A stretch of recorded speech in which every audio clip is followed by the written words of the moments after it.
So, another video was leaked.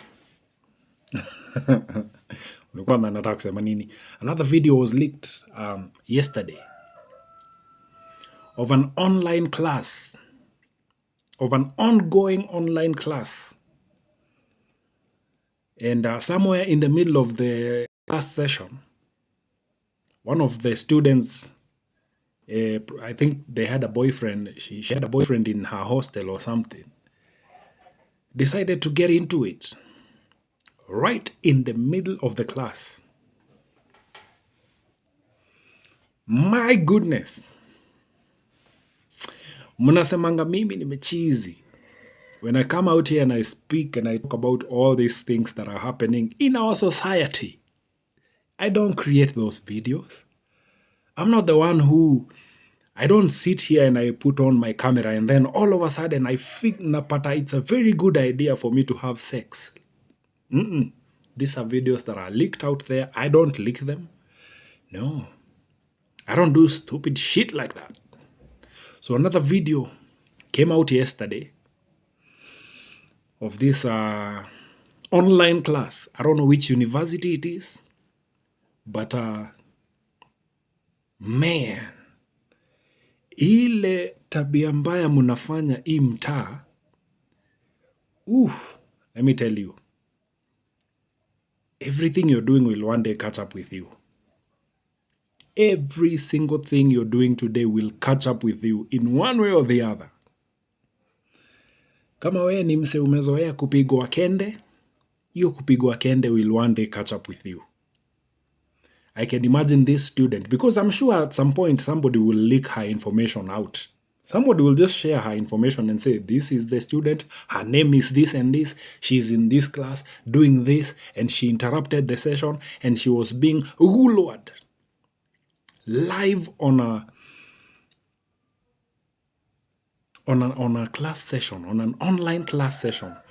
Mtu hata huwa anazima microphone. Unabaki uko hapo lakini umezima microphone. But she decided to leave it on and get on it. What a beautiful time to be alive. Do you guys know that we used to pay a lot of money to be able to just see or have a glimpse of what we are seeing on social media today? Hiyo ni kuku yangu ya Christmas, by the way, na nini hapo is just trying to, inafanya tease. So listen, we used to pay for these things. We used to pay to be able to just have a glimpse, not a full visual, no, glimpse of what is happening today. Ladies, do you know that we used to have to take you guys out on dates for days just to see what we see you dressed in out in the streets every day? We used to go out on dates. I'm turning 40. So trust me, I've had this life a long before you guys came out. And we used to take women on dates. Unalipa date, you plan, umeandika barua. Hakukuwa na mobile phones. So we used to go to a call box, call her home. That is if they were privileged to have a phone. If not, ulikuwa unaenda unapiga mtaa hapo kwao, unafika hapo nje ya hao, kuna venye unapiga binja ndio asikie, ajue ni wewe uko area, atoke, atafute kirizon, achomoke, muende lap. We used to take risks just to be able to see what women post on social media today. We used to literally risk our lives to be able to see titties and ass just like we see it on social media. Saizi nikiingia Instagram, it is all over. Just scrolling. Nikiingia TikTok, there are women who do live streams with just something wrapped on top with nothing inside. Hawavai ngoba, hawana bra, and they do live streams every day. we used to have to pay for dates to be able to see what we see now for free. And now I hear women asking, why aren't men taking us out anymore? Because what we used to work so hard to get is already out here. Nikisema hivo, apparently, I am so misogynistic and toxic and all that other things sticks. I am. When I say these things, mi ndo mbaya. Yet these are things that are out here. These are things we see every day out in the streets. What we used to pay for, what we used to go on dates for, is now out there. Why bother to even take someone out? Why bother? Why bother to even go out on dates? Why bother to even be in a relationship? In order to see us, all I need to do is get out into the streets. Kuona matako, ndatoka tu hapo hivyo nje nitembee, nikirudi I've seen enough us. Just by walking around. I haven't asked for anybody's number. I haven't even talked to anyone, but nishaona. And you wonder why men are no longer interested in dating or relationship or anything else. It's because whatever we used to have to come to your parents for is already out here. Ile effort watu walikuanga wana make ya kukuja kwenu na magari pipi shike horaga zikipiga honi mpaka kwa gate. Your effort we used to put into just having a woman in our lives. You don't need to do that. Just go outside, take a walk, take a drive, take a ride, and you will see everything you need to have in the house. You will see it displayed for free outside. Sit on your phone, go online, scroll. As you're scrolling, watching videos and funny clips and laughing, somebody will appear there naked, live. And I'm not talking about the popular people we know. I'm talking about just a regular woman would be seated somewhere, doing a live stream, asking people to tap the screen, naked. Why should I pay to have that in my house, yet I can already see it live? Why should I go the extra mile to have someone like that in my house, in my life? Yet she's already displayed everything that I used to work hard to be able to have. In fact, having that was an achievement. Having a beautiful woman back in the day was such an achievement. Ulikuanga wendo unatesa mtaa yenyu kama ulikuwa na dem kitu. Oh my goodness, you have no idea. You have no idea how good times have changed. That everything is out here now. Technology haikukuja tu na technology, ilileta pia maendeleo ingine. Acha nikunywe maji. Kape yangu bado iko hapa. Just in case you're new to these videos, I used to do a radio show called The Spice Show on RFM radio in Limuru. And it used to be a show that used to happen on Sundays from 6 in the a.m. all the way to 1 p.m. So many hours of non-stop music, gumzo, nini, good vibes, all that. And I made it such a big deal that I had branded merchandise for the show. Imagine that. Branded. I used to give this out to my guests. Okay, sio kama hii. Kuna zile zingine tu glass za kawaida. Whenever I would have a guest, it would be such an honor to have the guest, and I used to give them as a gift and just say thank you for gracing the show today. Thank you for your time. Ungesema no, ungekataa kukuja, and it would have been okay, but you decided to come, and so from this show I just want to gift you this. Just to package it nicely in a wrap. It's called Going the Extra Mile. Going the extra mile. Hapa ndio unasemanga ukiandika kwa CV unaandika I can go the extra mile. I did. I went the extra mile. Made sure that this was one of the most amazing shows ever. Saizi kuna celebrity yako na cup imeandikwa The Spice Show kwake. Anaionaga hivi anakumbuka. That guy invited me for an interview. I have the videos here on TikTok, just in case you would like to, on TikTok, on YouTube. Just scroll down utaziona hapo hivyo chini. Wonderful interviews. We used to have good times back in the day. Apparently, nobody used to listen to the show. Nobody used to listen to the interviews. I used to do them myself. And you see now, the thing is, I used to do them. And whenever I did them for me. Everything I did for me. Even when I was branding the show, I knew. Let me see, I'm an employee. Come on.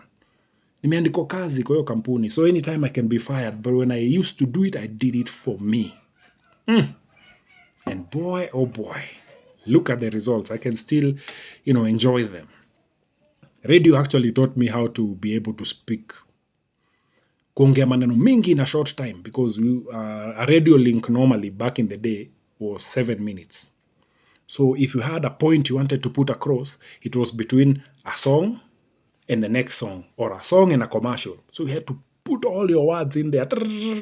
Boom! Drop the next song. Keep the show going. Usibo watu na mastori. Today, we are living in an era of technology. People can actually just get the music they want online. And so, all I have is time to give you gumzo. All I have is time to come out here and just talk.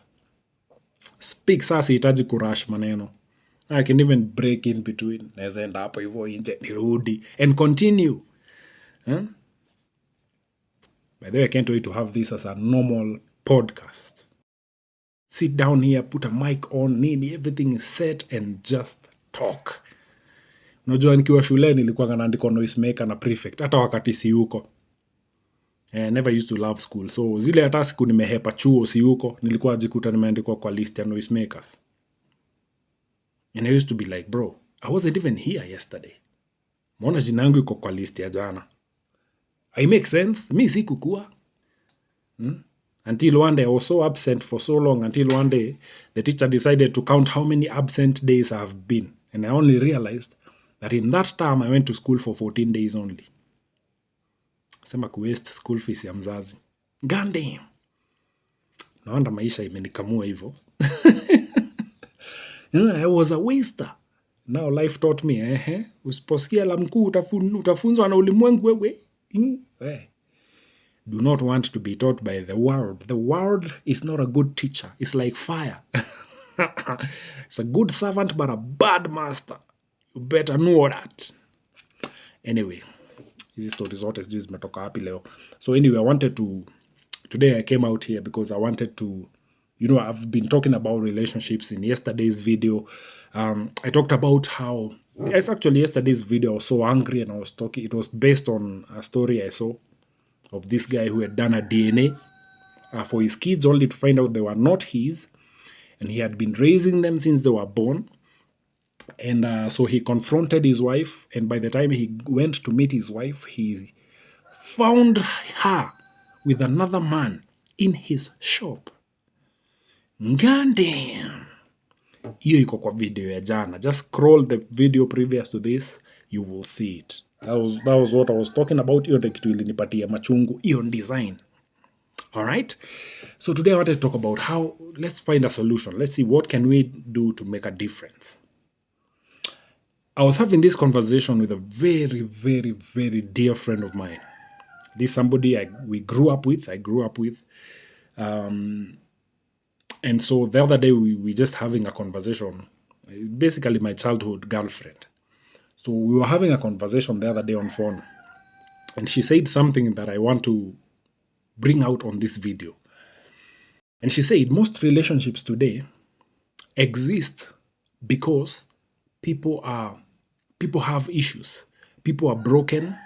And so people come together, two broken people come together as a way to trauma bond. And that's how relationships today work. Because unakuta mtu ako na childhood issues, daddy issues, maybe they were molested or raped, and they carry all these issues. They have all these heartbreaks. They've gone through a series of issues in their lives. And so by the time you meet them as a man, by the time this woman comes into your life, she has a lot of trauma. Now, same to you as a man, you also come into this relationship with your own trauma. You have your daddy issues, your mommy issues, You have all this trauma you've carried from childhood, sijui rejection from who, sijui this, you were told this by your school teacher. And so you have all this trauma. On top of that, you have relationship drama from your teenage. You dated this chick, she dumped you. So you carry all this trauma. And then by the time you come and meet your better half or your wife, both of you have trauma. And so what happens? Your trauma brings you together and you trauma bond. Unakuta you're in a relationship, but it's basically just you and her trauma bonding. And she once one of you heals, if in a relationship, if one of you is working towards actually healing, and you are one of the participants of this particular relationship heals, they walk away. They walk away because now they begin to see this other person like, you're pulling me back. You're holding me back because of your trauma. And that is how relationships are working. People are literally just trauma bonding into these relationships. And they bring up kids in their trauma, in their brokenness, and the kids grow up in a broken home. Both parents are there, but both of you are broken. So you have all this name calling and all these issues you share amongst each other, and that's how you raise your kids. And that creates a whole generational pattern of trauma, because your trauma is transferred to your kids directly and indirectly. You abuse your kids, you call your kids names, you compare your kids. I've had parents even say, we ni mjinga tu kama baba yako. And I'm looking at it like, ni mjinga kama baba yake na wewe ndio mama yake. That means wewe ni mjinga zaidi, sababu wewe ndio ulikubali kuolewa na mjinga, na ukakubali huyo mjinga akupe ball, alafu ukazaa mjinga. That's how I look at it. It's not even how I look at it. That's just the way it is. And all this trauma goes, and this kid grows up with all this trauma. Kushinda akipuliwa down, you're no good, you're nini. Such that by the time they grow up into an adult, they walk out there and they are destroyed. They are broken as well. They have all this trauma, and they meet another person who has gone through the same exact thing, and it's a whole situation. And that is now what we know as generational curses or family patterns, whatever you want to call it. In Africa, we normally just refer everything to a curse. This is a generational curse. Even in church, we are told this is just generational curses. You need to break those generational curses. And I kind of started thinking, after we had that conversation with my buddy, I was like, she's actually right. She's actually very, very right. Most of us in our relationships, we're trauma bonding. You have this person who's come into the relationship with their trauma. You've come to the relationship with your trauma. And you simply just live like that. And that is the normal way for you. You're so used to your trauma that it's become normal. That in your relationship, you can never do anything right. Ukienda fanya kitu mzuri, your wife puts you down. When she does something nice, you are there putting her down. And now I understand why, if I do a video here and I talk about it, the first thing that people bring up is, who hurt you? Hey, hizo kukus na make noise, man. Anyway, Christmas is coming. They will be long gone. That's a cooler. Kuanzia tarehe 12. Anyway, I was saying, unakuta, when I do a video here and I start talking my truth, instead of somebody looking at the video and actually picking the message, the one thing that comes into their head is, Mike, you're hurting. Who hurt you? You need to heal. And that's the whole thing. Look at the comments. If there's any videos with comments, I want you to look at the videos. This is a broken person who does not see anything good in what I'm saying. All they are saying is, who hurt you? Because it's they are literally just projecting what is in them on me. Who hurt you? You're hurting. You need to heal. No, I already did. I've already been working on myself every day. That's why I sit by myself and I live with myself. Let me tell you, I have done videos when I was hurting. They are right here on YouTube. If you scroll down way back to like 2021, you will see the videos. I was hurting. I could not even be able to say the things I'm saying today because in my head I was thinking, what will people say? But once you heal, you don't care about people. You're like, I've already dealt with my shit, so I'm talking about it openly. It doesn't break me, it's just a conversation. It's like having an STI. You don't tell people, oh man, nilidinya dem flani jana akanichoma. You don't go around telling people that. Unaenda kwa doki, umenyamaza, unaenda hata kwa pharmacist. Unaingia umenyamaza, unaambia cheki ni aje. Nilikula kadem jana bwana. Nasikia inaniwasha nikikojoa. You don't want anyone to know. You're quiet, you're silent, you are literally whispering to this guy in the... Alafu ukute huo msee na yeye ako na mavitu zake. Ati umesema uko na nini, unajikuna wapi?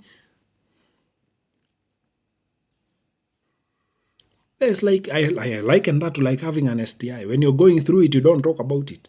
Once you heal, you even call the chicks by name. Ule dem alinichoma one time. Wah! Yeah. But when you're going through it, you're quiet. You take your antibiotics. For all the days you've been told. Hizo kwanza mtu wa miss. You take all of them. Si kama hizi zingine unapeanga unameza alafu kianza kusikia poa unaacha nazo. Those ones people are 100% mpaka mwisho. Where did even that story come from? God damn. So I remembered. I was saying, when you're hurting, when you're going through the pain, you don't talk about it.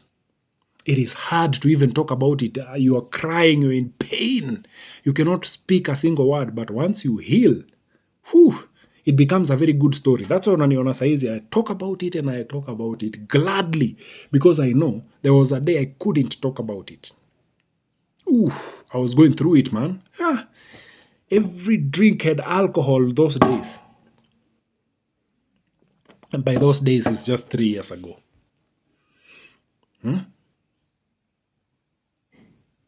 So what I'm saying is, most people today are projecting. When you see people commenting on these videos and saying, who hurt you? Who hurt this guy?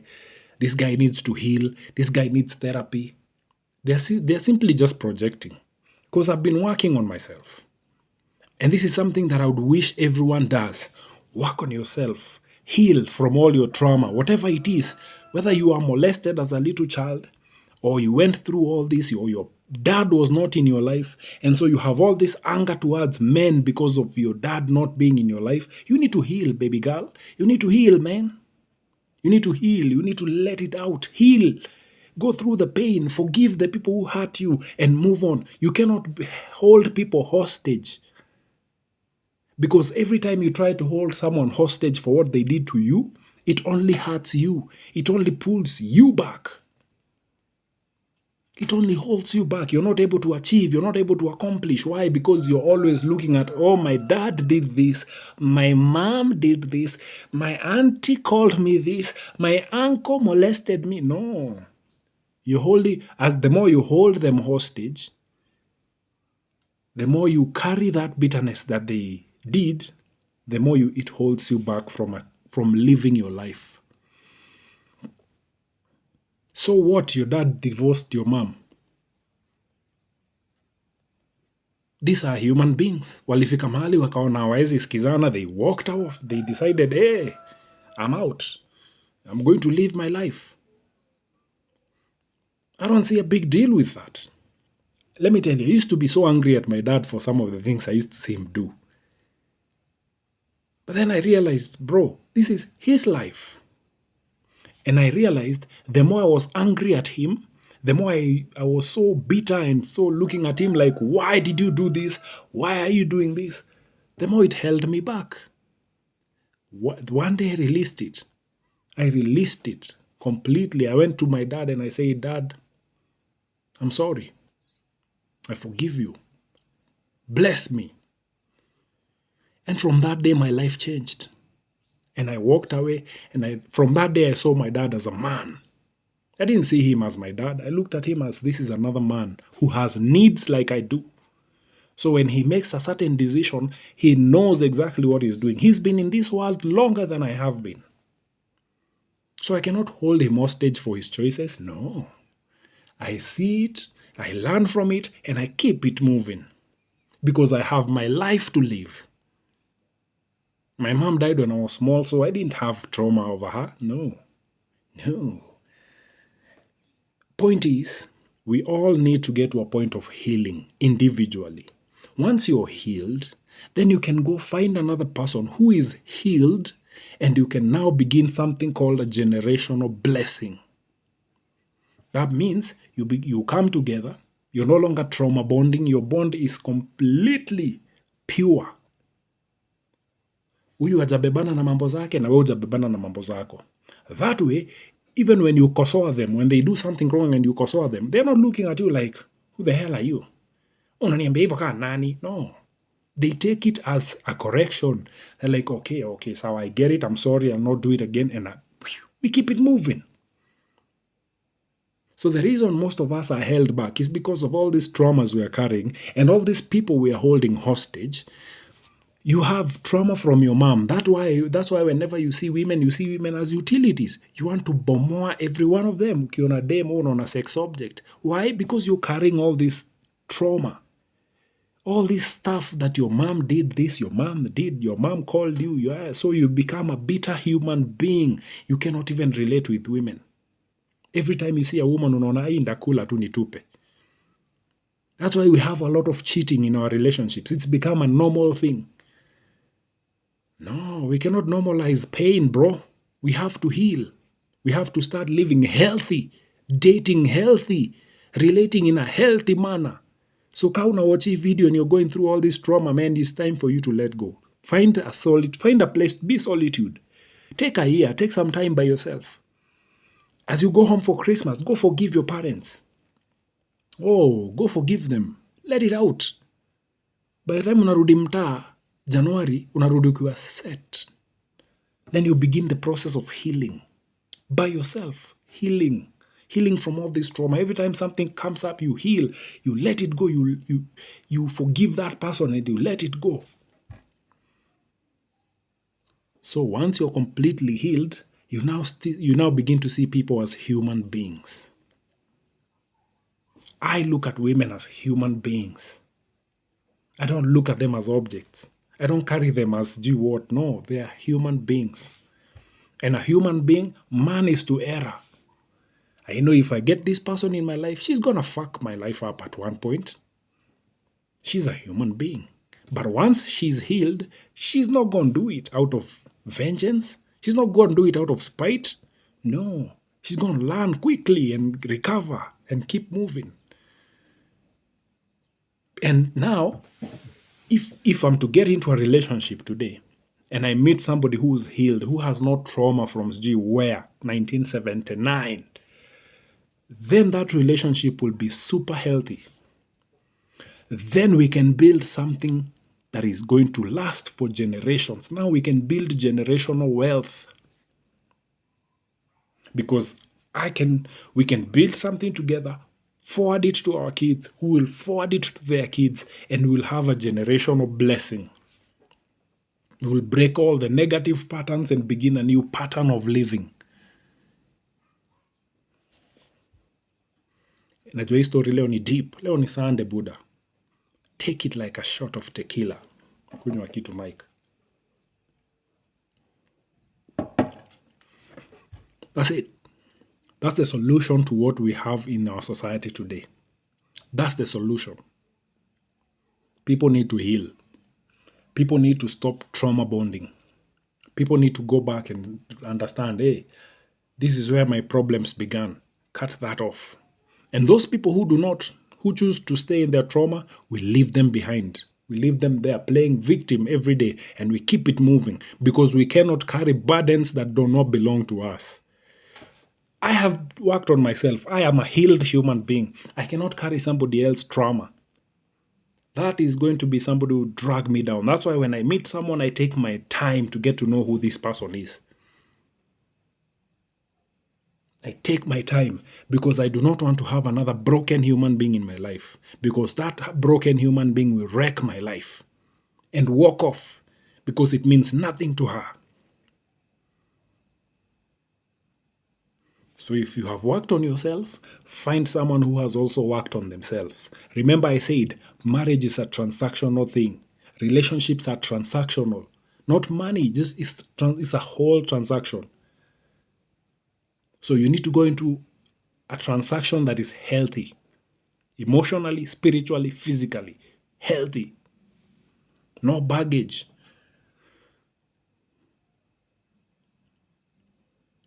I enjoy doing business with people who understand business. As a business person, I enjoy doing business with people who understand business. Unajua msee anaweza kuja kwa shop yako ukimuuzia kitu kila time anaona unamgonga. Wewe mbona unanigonga? You like, really nigga. But when you do business with somebody who understands the principle of profit, of sale, profit, nini, it's healthy. It's a healthy transaction. You tell somebody, bei ya hii kitu inatokanga hivi. They don't even argue. They're like, okay, so give me 2. And they walk off. That's a good business. That's a good way to do business. But because people are hurting and they have all this trauma, ukiambia mtu hii cup inatokanga so 5, they will always be like, ai, wewe unanigonga wewe. Why? Because you have all this fucking trauma that unaona kila mtu anakuibia. But when you look at it as a healthy transaction, you'll be like, cool. In fact, you always be like, I always go to shops like this. If I'm buying something and the guy tells me, listen, hii kitu natoka FAO, I'm like, ooh, inakaa fiti sana. Sina FAO saizi, but let me recollect, nitaikujia. That's a healthy transaction. Hata huyo msee akitoka hapo anajua, I want to do business with this person. That's why inafikanga mahali, you buy something from someone, unakuwa na plug moja, unabuy vitu kwake, hadi inafikanga mahali anakuambia juu ni wewe, nitakuuzia hivi. Why? Because you understand the principle. This is a marketplace. In market, we transact. I've bought this thing for 100, I'll sell it for 500. I understand. That is how business is done. Si saa yote tu, unagonga aje, we bei yako unanigonga sana. Because you have all this trauma. That mtu hata akikwambia kitu huwa uamini, unaona tu, when somebody comes to you and tells you, hey, you look good, you're always like, see, I don't look good. Because you're so used to all this being told you're less than, you cannot, you're useless, you're this. But when somebody genuinely comes to you and tells you, you look amazing, you're literally countering that. I met a chick yesterday. I was out there. Beautiful mama. I went to her and I told her, hey, listen, you are pretty. It had no intentions with it. Ilikuwa tu a genuine compliment. Because she's beautiful. You know what she told me? Azi. Isi mrembo. Wambia, hey, listen, we ni mali. Mi ndio nakuona. Umeweza. She just smiled and said no. She left and I went my way. And that was actually the reason why I did this video today. People need to heal. You need to heal such that when somebody tells you you look good or something, someone compliments you on something, you're not looking at it sketchy. You're not looking at you're not looking for the catch. You just take it. Oh, appreciate it. Thank you, man. Appreciate that. And keep it going. You have that's healthy. I mean, kuja hapa nikwambia you look nice, alafu anza kuniambia azi uongo. Hey. Chill. In fact, niliambia dem cheki, si ni mimi ninakuona. Wewe ujioni, si ni mimi ninakuona. Na mimi nikiangalia naona hivi. I just walked off. It was a genuine compliment. Sikuwa hata na any motive. I didn't want her. I don't even know her name. Healthy. Because you've worked on yourself, you've healed, so that hata give compliment, you're not giving compliment looking for something. I've seen chicks who always approach men and they're like, hey, they come with a sweetness, because they want something out of you. So akwambia, hey, nini, nice to meet you, nini, I love you so much. Alafu the next, you're looking for, the next one goes like, by the way, can you lend me 2K? Kumbuka amekwambia I love you, ilikuwa ya kukuhook. Bro, that's not even healthy. This is somebody who's hurting. They don't know how to. Every time they compliment, they are looking for something.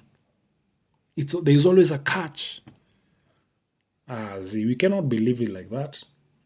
We cannot be living like that. Life is worth so much more. We cannot be using people and always looking to con people and have all of these side catches to everything else. That's not a healthy way to live. Anyway, man, I gotta end this video here. I need to go do other things. But the bottom line of this video is heal.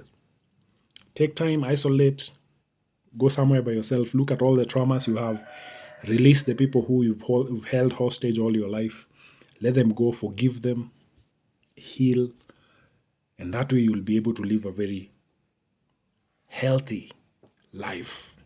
That way, when you do things, you do them out of a good motive. You don't have catches to everything. So heal. Baby girl, heal. Healing is beautiful. When you're healed and you're okay, it's a beautiful place. It's a beautiful place. Take that from me. And with those few remarks, cheers, my people. Next video.